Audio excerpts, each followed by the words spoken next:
A young male patient who recently travelled from outside the country, currently experiencing Mpox transmission, has been identified as a suspected case of Mpox. Health Ministry informed that the patient has been isolated in a designated hospital and samples from the patient are being tested to confirm the presence of Mpox. The patient is currently stable.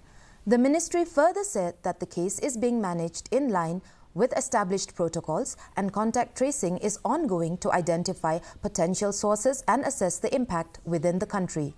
The ministry assured that the country is fully prepared to deal with such isolated travel-related cases.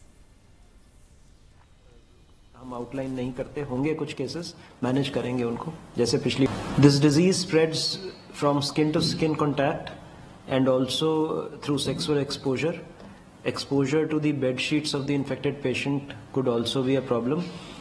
Incubation period is generally 5 to 21 days.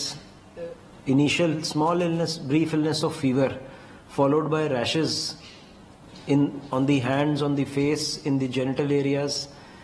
These rashes, they become vesicles and pustules. और ये illness generally self-limiting होती है, आमतौर पे treatment की ज़रूरत नहीं होती है. And within about 3 to 4 weeks it becomes normal. कुछ cases में complications हो सकते हैं. These complications can be pneumonias, infections of the skin lesions causing septicemia, and deaths have been reported.